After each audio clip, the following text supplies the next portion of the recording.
अस्सलाम वालेकुम स्टूडेंट, क्या हाल है? ठीक ठाक। रात कैसी गुजरी? कल तो बहुत गर्मी थी, हमारा तो बहुत बुरा हाल था। आप लोग कैसे हो? अच्छा, ये जो है अभी हमारे पास है क्वेश्चन नंबर 7 एक्सरसाइज 1.1 में। आप कह रही थी कि हमें इस क्वेश्चन की समझ नहीं आ रही है, बार बार प्रैक्टिस करने के बाद भी हम सही नहीं समझ रहे हैं इसको कि कैसे ABC की वैल्यू ABCD की वैल्यू को फाइंड करें। तो देखें, मैंने इससे पहले भी आपको कहा था कि इस तरह की अगर कंडीशन होती है ना कि एक मैट्रिक्स आपके पास इक्वल होता है दूसरा मैट्रिक के साथ, तो ये जो है फर्स्ट एंट्री दोनों मैट्रिक्स की इक्वलिटी में हम क्या करेंगे कि फ़र्स्ट एंट्री जो है आपने इसको इक्वल करना है दूसरे मैट्रिक के फर्स्ट एंट्री के साथ। फिर जो है सेकंड एंट्री जो है वो आपने दूसरे मैट्रिक के सेकंड एंट्री के साथ इक्वल कर देना है। इस तरह थर्ड एंट्री जो है वो थर्ड के साथ आपने इक्वल कर देना है और फोर्थ एंट्री आपने फोर्थ इक्वल के साथ इक्वल करना है। इस तरह हमारे पास ये 4 इक्वेशंस बन जाएंगी। जिस तरह हमारे पास है ये अब देखिए a plus b is equals to -1, this is equation 1। ये आपके पास इक्वेशन 1 बन जाएगा। ठीक है, अब है दूसरा equation b plus 2c is equals to क्या बनेगा?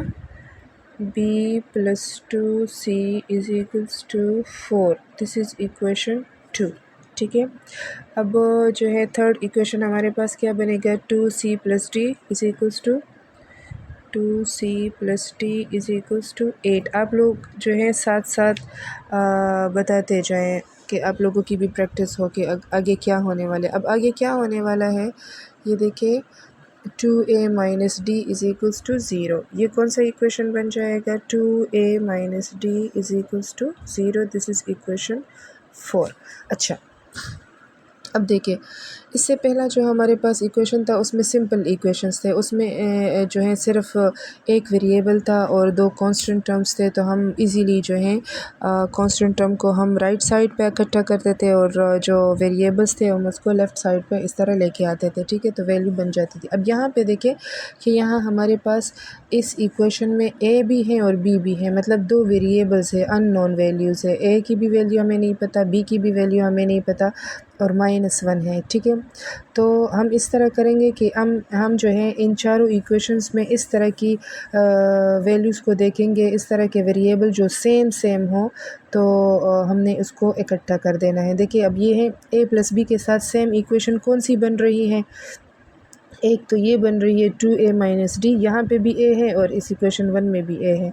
और दूसरी जो इक्वेशन है वो है b, यहाँ पे भी b है और यहाँ पे भी b है।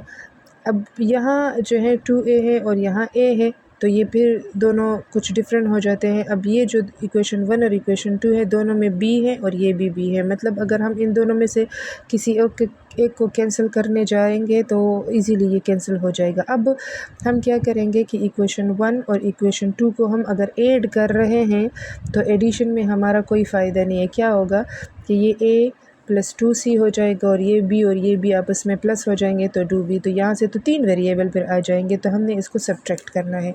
अब हम कहेंगे कि सब्ट्रैक्टिंग इक्वेशन 1 एंड इक्वेशन 2। अब ये आप पे डिपेंड करता है कि आप इक्वेशन 1 से इक्वेशन 2 को माइनस कर रहे हो, सब्ट्रैक्ट कर रहे हो, या इक्वेशन 1 से इक्वेशन 2 को सब्ट्रैक्ट कर रहे हो, डिपेंड ऑन यू टोटली। ठीक है, अब हम करेंगे क्या कि a plus b is equals to -1 है और दूसरा हम करेंगे कि b plus 2c is equals to 4।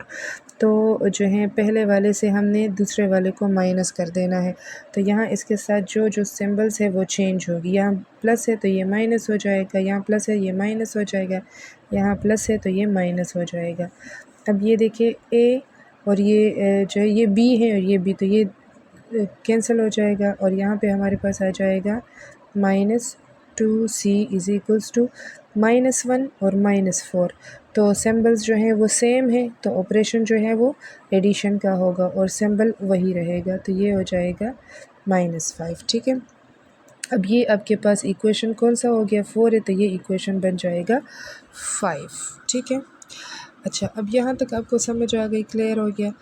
अब हम करेंगे, अब ये 2 इक्वेशंस हो गए, ठीक है। अब 3 और 4 इक्वेशन रह गए, तो अब इन दोनों को हम इसी तरह करेंगे कि जो है 2c और प्लस डी है, तो ये यहाँ पे प्लस डी है और यहाँ पे माइनस डी है, तो ये दोनों आपस में कैंसिल हो जाएंगे। हमारे पास बन जाएगा जो न्यू इक्वेशन बन जाएगा वो क्या होगा, 2c और प्लस 2a। तो इन दोनों को हम सब्ट्रैक्ट नहीं करेंगे, क्योंकि अगर हम सब्ट्रैक्ट करेंगे तो दूसरे वाले के साइन चेंज होंगे। तो जब साइन चेंज होंगे तो क्या होगा, फिर ये दोनों प्लस होंगे, तो प्लस तो हमारा नहीं, हमें नहीं चाहिए, तो दोनों को हम ऐड करेंगे, ठीक है। अब हम कहेंगे कि एडिंग इक्वेशन 3 एंड इक्वेशन 4। अच्छा, अब जो है हमारे पास है 2c plus d is equals to 8 and 2a minus d is equals to 0। अब इसमें देखिए ये डी कैंसिल हो जाएगा, यहाँ पे आपके पास 2c प्लस 2a और is equals to 8। This is equation 6। अब देखिए इक्वेशन 5 और इक्वेशन 6 के साथ हम क्या करेंगे कि दोनों में से एक वेरिएबल हमारे पास आ जाए। थोड़ा सोचें फिर मुझे बताएं, ठीक है। अब यहाँ पे देखिए, यहाँ पे -2c है और यहाँ पे +2c है, तो ये दोनों जब हम दोनों इक्वेशंस को ऐड करेंगे तो ये 2c और 2c आपस में कैंसिल हो जाएंगे। हमारे पास क्या रह जाएगा, a + 2a, तो ये हो जाएगा 3a। तो हम इस तरह करेंगे कि एडिंग इक्वेशन